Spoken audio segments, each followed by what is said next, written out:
Hi hello నమస్తే welcome to Pallavi TV. This is Santosh. Big boss Nagamanikanta ఒక favour చేస్తున్నాడా?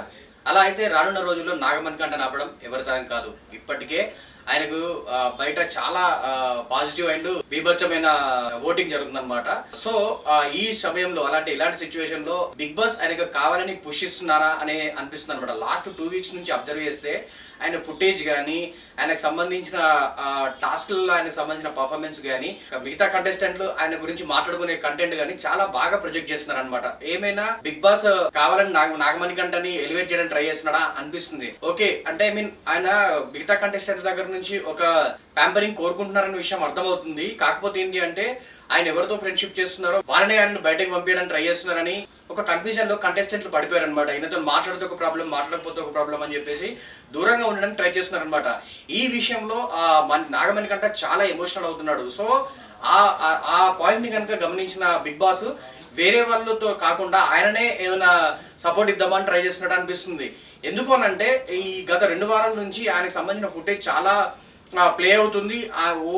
Only Nagamanikanta చుట్టూనే బిగ్ బాస్ తిరుగుతుందన్న ఫీలింగ్ కలుగుతుంది అనమాట. చూసే ఆడియన్స్ కూడా అదే ఫీల్ అవుతున్నారు. అంతెందుకు నిన్న మార్నింగ్ జరిగిన టాస్క్ లో కూడా, మార్నింగ్ మస్తీ టాస్క్ లో ఆయనకు అంటే జాతకాలు చెప్పే క్యారెక్టర్ ఇచ్చేసి అందరితో ఒక ఫన్ లాంటి క్రియేట్ చేసి ఆ మార్నింగ్ మొత్తం ఆయనకే ఫుటేజ్ వచ్చేలా ట్రై చేశాడు. సో దాని తర్వాత జరిగిన ఎమోషనల్ టాస్క్ లో కూడా లెటర్స్ అయితే వచ్చాయో ఆ విషయంలో కూడా ముందు యష్మిని పంపించి నిఖిల్ గిప్పించి, దాని తర్వాత నాగమణికంటను పంపించి యష్మికి సంబంధించిన లెటర్ రావడం, అతను తనకు ఇవ్వకుండా పృథ్వీకి తీసుకోవడం. అంటే టిట్ ఫర్ టాట్ లాగా యష్మి ఒకటి చేస్తే దానికి టిట్ ఫర్ టాట్ లాగా నాగమణికంట చేసినాడు, ఆయన కావాలని ఆయనకు ఎమోషనల్ డౌన్ చేస్తున్నారు అనే ఒక పాయింట్ ని క్లియర్ గా బిగ్ బాస్ కూడా ఆడియన్స్ కి చెప్దామని ట్రై చేస్తున్నాడు. ఆ టైప్ లో బిగ్ బాస్ మణికంటకు బూస్టప్ చేస్తున్నాడు అని క్లియర్ గా అర్థమవుతుంది. రీసెంట్ గా జరిగిన పప్పీస్ టాస్క్ లో కూడా యష్మి ముందుకెళ్ళి మణికంట పప్పిని తీసేస్తే దాని తర్వాత మణికంట వెళ్ళి యష్మి పప్పిని బయట తీస్తారనమాట. సో నువ్వు చేసిన దానికే మణికంట చేశాడు, అది టిట్ ఫర్ టాట్ లాగా. అంటే ఆడియన్స్ అరే భలే దెబ్బ కొట్టారా మణికంట, కార్నర్ చేస్తున్నారు కాబట్టి అని ఆడియన్స్ కూడా ఒక సింపతి అండ్ ఒక ఎమోషనల్ పాయింట్ కనెక్ట్ అయ్యేలాగా ఫుటేజ్ నాగమణికంట సంబంధించిన ఫుటేజ్ ను ప్లే చేస్తున్నట్టు అనిపిస్తుంది. సో ఈ విషయంలో నాగమణికంటకి ఏకంగా బిగ్ బాస్ నుంచి సపోర్ట్ దొరుకుతుందని క్లియర్ గా అర్థమవుతుంది.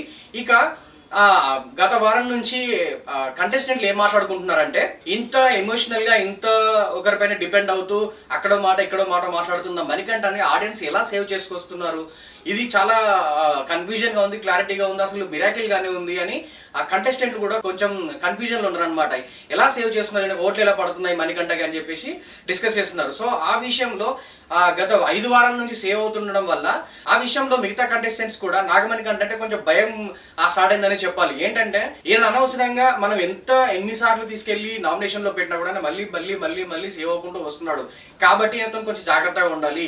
అనవసరంగా ఎందుకు వచ్చిన తంట అంటే ఆయనతో కామెంట్ చేసి మన పైన మనం నెగిటివ్ తీసుకొస్తున్నామా అనే సిచ్యువేషన్ లో ఆ కంటెస్టెంట్ ఆలోచిస్తున్నారు. సో ఆ విషయంలో కూడా కంటెస్టెంట్ అంటే రానున్న రోజుల్లో కంటెస్టెంట్లు ఆ విషయం అర్థమైపోయి మణికంటకి పాజిటివ్ అయ్యే అవకాశం ఉంది. వైల్డ్ కార్డ్ ఎంట్రీ రేపు సండే రోజు జరగబోతుంది కాబట్టి వైల్డ్ కార్డ్ ఎంట్రీ ద్వారా మొత్తం 8 మంది ఆ హౌస్ లోకి రాబోతున్నారు అనమాట. సో నాగమణికంటకు సంబంధించిన ఆట బయట వీళ్ళందరూ క్లియర్ గా చూసి ఉంటారు కాబట్టి, బయట అతనికి చాలా క్రేజ్ ఉందన్నమాట. ఆ క్రేజ్ అంతా చూసి ఉన్నారు కాబట్టి వీళ్ళు లోపలికి వెళ్ళిన తర్వాత అంటే సో ఆ ఎలిమెంట్స్ అంటే అక్కడ ఉన్న క్రేజ్ గురించి ఆయనకి చెప్పే అవకాశం ఖచ్చితంగా ఉంటుంది. సో అది ఎక్స్ట్రా బూస్టప్, అది ఇంకా బూస్టప్ నాగమణికంటకి ఇస్తుంది. కాబట్టి రానున్న రోజుల్లో నాగమణికంట ఆట తీరు కానీ, ఆయన ప్రవర్తించే బిహేవియర్ కానీ చాలా చేంజ్ కాబోతుంది. సరికొత్త మణికంటని చూడబోతున్నారని క్లియర్ కట్ గా అర్థమవుతుంది. ఒక పక్క బిగ్ బాస్ ప్రోత్సాహం, దాని తర్వాత కంటెస్టెంట్లు కూడా కొద్దిగా పాజిటివ్ గా మణికంటకు మారడం, ఇప్పుడు వచ్చే వైల్డ్ కార్డ్ ఎంట్రీ నుంచి వచ్చే వాళ్ళు కూడా నాగమణికంట గురించి, ఆయన బయట ఉన్న క్రేజ్ గురించి చెప్పడం, ఈ 3 కలిసి నాగమణికంట ఏదైతే తాను ఎమోషనల్ గా డౌన్ ఫీల్ అవుతున్నారో అదంతా పోయి సరికొత్త నాగమణికంట బయటకు వచ్చి తన సరికొత్త పర్ఫార్మెన్స్ చూపించే అవకాశం క్లియర్ గా కనిపిస్తుంది. ఈ విషయాన్ని ఇవన్నీ అబ్జర్వ్ చేస్తే ఇక రానున్న రోజుల్లో నాగమణికంట క్రేజ్ని కానీ ఆయన ఆటని కానీ ఆపే పరిస్థితి లేదు. ఒకవేళ తనకి తానుగా ఏదైనా సిల్లీ పాయింట్ల ద్వారా అంటే ఆడియన్స్ చేతికి చిక్కి బయటికి వెళ్ళిపోతే తప్ప టాప్ 5 వరకు ఖచ్చితంగా నాగమణికంట ఉంటాడు అనే విషయం క్లియర్ కట్గా అర్థమవుతుంది. ఒకవేళ అంటే గత సీజన్లో పల్లవి ప్రశాంత్కు జరిగినట్టుగా ఎమోషనల్ కంటెంట్ కనుక వర్కౌట్ అయ్యి అదే రేంజ్లో ఆయనకు క్రేజ్ బూస్టప్ కనుక జరిగింది అని అంటే అఫ్కోర్స్ నాగమణికంట విన్ అయినా కూడా ఆశ్చర్యపోవాల్సిన అవసరం లేదు. సో ఇది ఇవాళ టాపిక్. సో ఈ టాపిక్ పైన మీ ఒపీనియన్ ఏంటి? నాగమణికంట ఆట గురించి, తన ఎమోషనల్ బరస్ట్ అవుట్ గురించి మీరేమనుకుంటారు అనేది కింద కామెంట్లో చేయండి. ఇక ఇలాంటి మరిన్ని అప్డేట్స్ కోసం, మరిన్ని స్టోరీస్ కోసం మా పల్లవి టీవీని సబ్స్క్రైబ్ చేయండి.